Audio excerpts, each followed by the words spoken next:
Today, we're really getting into something fundamental, nutrition during pregnancy. Absolutely. It's a topic surrounded by so much, well, advice, some good, some maybe not so helpful. Exactly, like that old saying, eating for two. You hear it all the time, right? But it kind of paints a picture that's maybe a bit misleading. It really does. It suggests doubling everything, which isn't quite the story. It's much more about eating twice as healthy. That's the key shift in thinking. Okay, let's dig right into that eating for two idea then. If it's not about doubling portions, what is the truth about how much extra food is actually needed during pregnancy?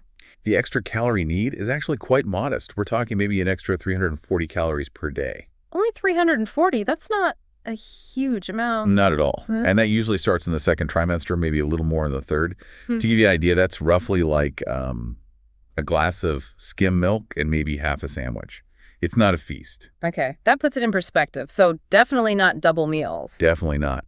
Now, if you're carrying twins, it does go up looking at around 600 extra calories a day. Makes sense. And for triplets, maybe about 900 extra calories per day. So yes, there's an increase, but it's targeted. It's based on the baby's needs, not just, eating more of whatever. That's really interesting how specific it is. It really drives home that point about quality, about making those calories count. But what about, the practical side, like morning sickness or cravings? How does that fit with focusing on nutritional density? That sounds tough. Oh, absolutely. That's a huge challenge, especially in the first trimester for many people. Mm-hmm. The key is really flexibility. Small, frequent meals can help a lot. And focusing on nutrient-dense foods that you can actually keep down, Right. even if it's not your ideal healthy meal. Yeah. If leafy greens are out but fortified cereal works, go with that. Right. Survival mode sometimes. Exactly. Bland carbs can help with nausea too. Uh-huh. And remember, those extra calories we mentioned, they often don't even really kick in until the second trimester anyway. Mm-hmm. So the early days are often about just getting through and making the best choices you can manage. That's a much more realistic approach. Okay, so it's clearly about quality and specific needs. What are those key building blocks then? The vitamins, the minerals that become extra crucial during this time. Right. So vitamins and minerals are always important, obviously, but pregnancy really ups the ante. That's why a daily prenatal vitamin is generally recommended. But, and this is really important, there's a warning here, more is not better. Taking extra doses, especially of certain things like vitamin A, can actually be harmful, potentially causing birth defects. It's about the right amount, not mega doses. Got it. Balance is key. Okay, so let's zero in on one that gets a lot of attention. Folic acid. Why is it so critical? Folic acid, or folate, which is the natural form, is just essential. It's a B vitamin, and its main job, the one everyone talks about, is helping prevent major birth defects of the brain and spine, those neural tube defects, or NTDs. And here's the really crucial part. This protective effect happens super early in pregnancy, often before you even know you're pregnant. Wow, okay, so it's not just during pregnancy, it's pre-pregnancy too. Precisely. That makes it vital from the moment you even think about conceiving. Okay. Good food sources include things like fortified cereals, that's a big one, enriched bread and pasta, peanuts, dark green leafy vegetables like spinach, orange juice, and beans. But the supplement is really the safety net here. Makes sense. Okay, next up, iron. Another big one. Why is iron so important during pregnancy? Iron is all about blood. Your body needs it to make a lot more blood for you and for the baby. Your blood volume actually increases significantly. Right, I've heard that. So when you're not pregnant, you need about 18 milligrams a day. During pregnancy, that jumps to 27 milligrams daily. That's quite an increase. It is. And most prenatal vitamins are designed to provide that amount. You can also boost intake through food, of course. Think lean red meat, poultry, fish, dried beans and peas, iron-fortified cereals, even prune juice. And here's a useful tip. Vitamin C helps your body absorb iron much better. So eating iron-rich foods alongside things like oranges, grapefruit, strawberries, broccoli, or peppers can really make a difference. Good to know. Okay, that connection between nutrients leads us nicely to another pair, calcium and vitamin D. They work together, right, for bones? Exactly. Calcium is the primary building block for the baby's bones and teeth. The daily amount needed varies slightly by age. Where do we get those? Calcium sources are pretty well known. Milk, cheese, yogurt are big ones. Also sardines if you eat fish, dark green leafy veggies again, and many fortified foods like cereals, breads, and juices. Even almonds and sesame seeds contribute.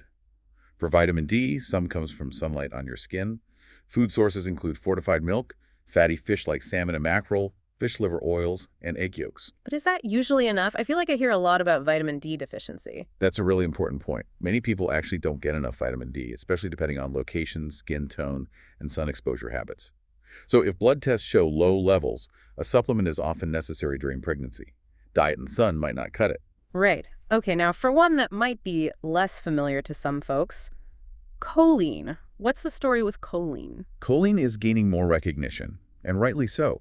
It plays a really significant role in the baby's brain development, things like memory and learning functions down the line. It might also help prevent certain birth defects. Okay, sounds important. You can find it in foods like chicken, beef, eggs, especially the yolks, milk, soy products, and peanuts. But here's a really critical thing about choline. Your body makes some, but not nearly enough during pregnancy. And this is key.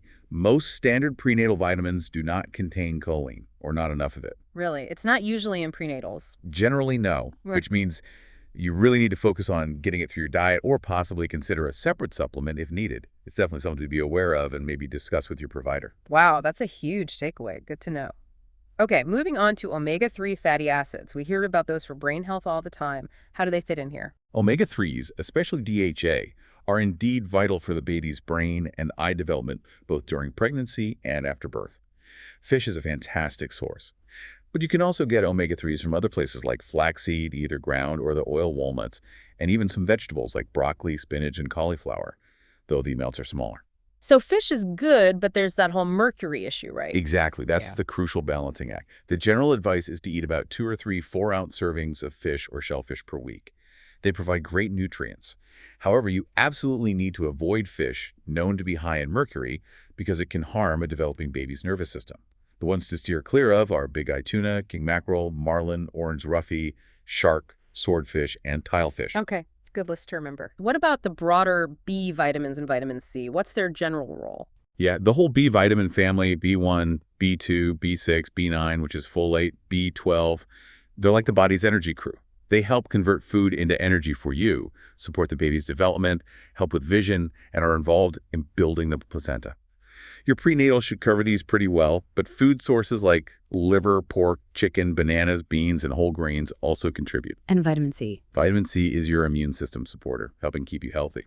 It's also needed for building strong bones and muscles in the baby. Again, prenatals usually have it, but citrus fruits, strawberries, broccoli, tomatoes are all excellent food sources, easy to work into snacks and meals. Definitely. And we absolutely cannot forget the simplest one, maybe the most crucial, water. Oh, absolutely fundamental. Hydration is key for everything, transporting nutrients, regulating body temperature, preventing constipation, you name it. So how much are we talking? The general guideline is aiming for about 8 to 12 cups of water a day during pregnancy. And the trick is sipping it throughout the day, not just waiting until you feel thirsty. Good tip. Keep that water bottle handy. Exactly. Carry it everywhere. Dehydration can cause fatigue, headaches, even preterm contractions sometimes. So staying hydrated is really non-negotiable. Okay, what does a balanced plate look like during pregnancy? Let's break down those key food groups. Grains first. With grains, bread, pasta, cereal, rice, the big message is make at least half your grains whole grains Why whole grains specifically? because they haven't been stripped of the bran and germ, so they keep all their fiber and nutrients. Think oats, barley, quinoa, brown rice, whole wheat bread. Look for whole grain as the first ingredient. It helps with fullness, digestion, and gives you more sustained energy. Makes sense. Okay, fruits and vegetables. The advice is always eat more, but any specifics for pregnancy? The guideline is pretty visual. Aim to fill half your plate with fruits and vegetables at meals. Variety is key here, too. Different colors mean different nutrients. Whole fruit is generally better than juice because you get the fiber.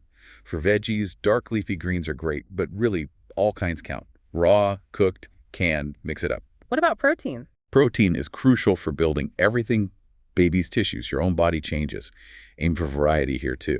Lean meats, poultry, fish, remembering those mercury guidelines, beans, peas, lentils, eggs, soy products like tofu, nuts, and seeds. Eating different sources ensures you get a range of amino acids and other nutrients. And dairy. What should we look for there? For dairy milk, yogurt, cheese, the most important thing is choosing pasteurized products. Unpasteurized dairy can carry harmful bacteria like Listeria, which is risky during pregnancy.